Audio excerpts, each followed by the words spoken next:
आपका जो प्रश्न है बहुत गंभीर है। ये हम सबको परेशान करता है कि जिन पर हमको बहुत उम्मीद थी, अपेक्षा थी, बीजेपी भारतीय जनता पार्टी, वो धर्म के विरुद्ध चले गए और उसके लिए वो उत्तर देते हैं कि हमारे पास बहुमत नहीं था, हम सभी पक्षों के साथ मिलकर सरकार चला रहे थे। लेकिन जिन राज्यों में उनका बहुमत है वहां भी वही हाल है जो दूसरे राज्यों में है। तो जो साधु संत समाज है इसको बहुत दुख है, क्योंकि सही बात उनकी ये है कि बहुत मेहनत इन्होंने की थी, साधुओं ने, संतों ने, तब जाकर बीजेपी 2 सीट से 184 सीट तक पहुंची थी। बहुत मेहनत की है। अब उनको ये दुख है। तो अब उनका प्रश्न है कि आशा किस पर करें।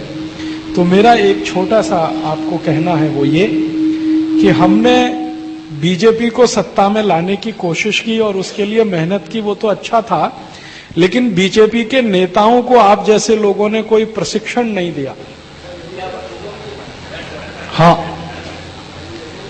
जो कमजोरी थी वो ये थी कि साधु संतों ने बीजेपी को सत्ता में तो लाया, लेकिन सत्ता में आकर देश चलाने वाले जो लोग थे उनका कोई प्रशिक्षण नहीं किया आपने, उनका कोई शिक्षण नहीं किया।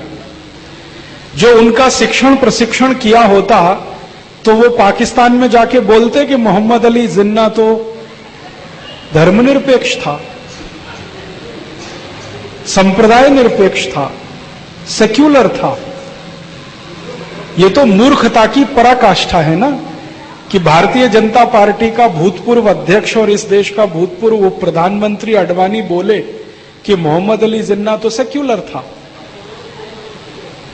इसका माने अडवाणी का कोई प्रशिक्षण नहीं हुआ।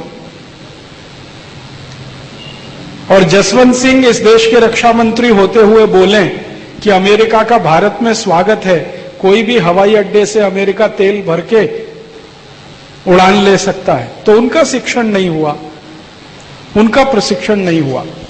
तो बीजेपी को पार्टी के रूप में तो ला दिया आपने, लेकिन उनको धर्म क्या है, देश क्या है, संस्कृति क्या है, सभ्यता क्या है, उसका कोई शिक्षण नहीं दिया। उसका दुष्परिणाम यह हुआ कि बंदर के हाथ में उस तरह दे दिया आपने। तो बंदर तो क्या करने वाला है, उस तरह से काट ही लेगा अपने गले को या आपके गले को काट देगा। वही उन्होंने किया। अब ये गलती हम ना करें। अब क्या करें? अब हम फिर से एक नया अभियान शुरू करें और ये तैयारी के साथ कि हमको शिक्षित और प्रशिक्षित लोगों को लोकसभा में, राज्यसभा में, विधानसभाओं में भेजना है, जो ये जानते हो कि भारत क्या है, भारतीयता क्या है, धर्म क्या है, संस्कृति क्या है, सभ्यता क्या है, हमारे धर्म की दूसरे धर्मों से भिन्नता क्या है, हमारे धर्म से दूसरे के धर्मों में अंतर क्या है, संस्कृतियों में अंतर क्या होता है, सभ्यता का अंतर क्या होता है।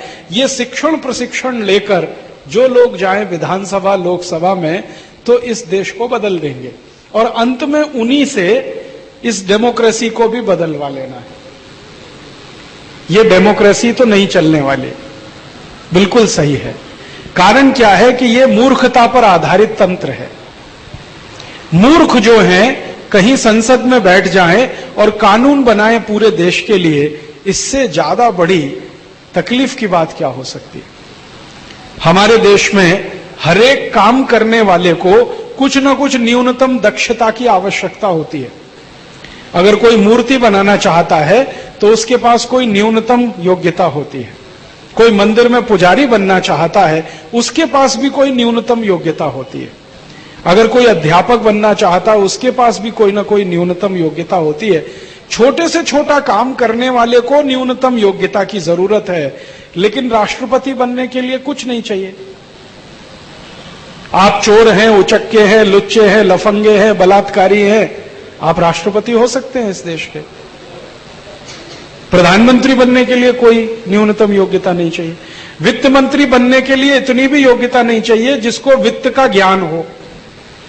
फाइनेंस क्या होता है, जरूरी नहीं है कि आपको ज्ञान है और आप फाइनेंस मिनिस्टर बने। ऐसे बहुत फाइनेंस मिनिस्टर हैं जिनको फाइनेंस का एबीसीडी नहीं मालूम। जो आदमी ने जिंदगी में कभी चाय की दुकान और किराने की दुकान नहीं चलाई, कॉमर्स मिनिस्टर हो गया इस देश में, वाणिज्य मंत्री है। साइंस और टेक्नोलॉजी का अंतर नहीं मालूम, वो साइंस टेक्नोलॉजी मिनिस्टर है इस देश में। कपिल सिब्बल जिंदगी भर वकालत की है, लॉ पढ़ाया है और पढ़ा है, वो साइंस टेक्नोलॉजी मिनिस्टर हो गया। तो इस देश में ये मूर्ख लोगों का तंत्र है, डेमोक्रेसी जिसको हम कहते हैं पार्लियामेंट्री, तो ये तो चलेगा नहीं, क्योंकि चलेगा तो देश का नाश करेगा। चाणक्य का एक सूत्र है बहुत सुंदर, वो ये कहते हैं कि जिस देश में मूर्ख लोग ज्ञानियों पर शासन करने लगे, उस देश का तो सर्वनाश निश्चित है। अज्ञानी लोग ज्ञानियों पर बैठकर शासन करने लगे तो देश का सर्वनाश तो निश्चित है। तो इस देश को सर्वनाश से तो बचाना ही है, तो ये मूर्ख लोगों का जो शासन है डेमोक्रेसी, इसको भी हटाना ही पड़ेगा, आज नहीं तो कल। तो अब इसका चरणबद्ध कुछ काम करें। हम हिंदुस्तान में ऐसे 350, 400, 500 लोगों को चुने पूरे देश में से, जिनकी न्यूनतम कुछ योग्यता हो। न्यूनतम योग्यता माने वो भारत को जानते हो, भारतीयता क्या है इसे पहचानते हो, धर्म और संस्कृति क्या होती है उन्हें मालूम हो, सभ्यता क्या होती है उन्हें मालूम हो, कम से कम धर्म के 10 लक्षण उन्हें मालूम हो। और भारतीयता, धर्म और संस्कृति, सभ्यता ये जानने वाले लोगों की न्यूनतम योग्यता। और दूसरी योग्यता, लंगोट से पक्के हों और जेब से पक्के हों, माने स्खलनशील ना हो, क्योंकि स्खलित लोग जब ऊंचे स्तर पर पहुंचते हैं तो बंटाधार हो जाता है। ये आप इस देश में कई बार चाहें तो देख सकते हैं। तो स्खलनशील ना हो, लंगोट से पक्के हों, जेब से पक्के हों। जेब से पक्के माने थोड़े से पैसे पर फिसलने वाले ना हो, नहीं तो दुनिया भर में बहुत देशों के पास पैसा है, वो पैसा डालेंगे वो देश को ही बेच देंगे। तो जेब और लंगोट से पक्के हों, धर्म संस्कृति भारतीयता को समझते हों, ऐसे कुछ लोगों को हम चुने और जिनकी करनी कथनी एक हो। हमारे यहां महात्मा की परिभाषा है, जैसा बोले वैसा धारण करे खुद, तो कम से कम महान आत्माएं हों वो। तो ऐसे लोगों को हम चुन लें, 500 चुन लें, 700 चुन लें, 1000 चुन लें, उनकी ट्रेनिंग हो, प्रशिक्षण हो। जैसे आपके यहां कीर्तनकारों की भी ट्रेनिंग होती है ना, पंढरपुर में या तो आळंदी में, बिना ट्रेनिंग के उनको उतारा नहीं जाता, स्टेज पे भेजा नहीं जाता। तो इनकी पहले ट्रेनिंग हो, 2 साल, 5 साल, 10 साल, फिर एक साथ इनको भेजा जाए लोकसभा में, एक साथ भेजा जाए विधानसभाओं में, और वहां जो कुछ भी उल्टा हो गया है उसको खत्म करा के, सीधा करा के, फिर इनको वापस बुला लिया जाए। और सिस्टम क्या हो, पार्टी खत्म कर दी जाए इस देश में से। पार्टी की हमें जरूरत नहीं, बिना पार्टी के ये देश अच्छे से चल सकता है। हजारों साल चलता रहा है, अगले हजारों साल भी चलेगा। प्रतिनिधि के रूप में अगर हमें कोई चुनना है तो हम आपस में बैठकर चुन लेंगे। पार्टी क्या होती है? मान लो हमें नागपुर से अगर कोई प्रतिनिधि चाहिए संविधान और देश और सब व्यवस्था ठीक रखने के लिए, तो नागपुर वाले मिलकर तय कर लेंगे। उसमें बीजेपी कांग्रेस क्या होता है? ये जो पार्टी है ना, ये संगठित गिरोह हैं, गुंडों के, लफंगों के गिरोह बन गए हैं। पार्टी माने गुंडे और लफंगों का गिरोह। इस पार्टी को खत्म करें और बिना पार्टी पर आधारित इस देश में से प्रतिनिधि चुने। प्रतिनिधि मैं चुनूंगा, आप चुनेंगे, दिल्ली से कोई नहीं आएगा। मैं नागपुर में रहता हूं, मुझे मालूम है कौन सा अच्छा व्यक्ति है जो मेरा एमपी होने लायक है, कौन सा व्यक्ति है जो एमएलए होने लायक है, कौन सा व्यक्ति है जो कॉर्पोरेटर हो सकता है, ये मैं समझता हूं। हम तय कर लेंगे। इसमें दिल्ली से कोई आए, चुनाव लड़के दिल्ली जाए, हमें ये व्यवस्था नहीं चलानी।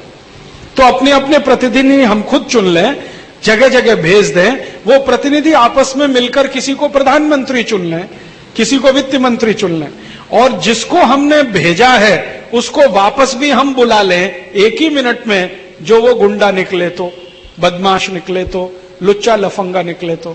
ये नहीं कि 5 साल हम इंतजार करते रहें, दोबारा चुनाव आएगा तब उसको हराएंगे। ये 5 साल क्यों इंतजार करना?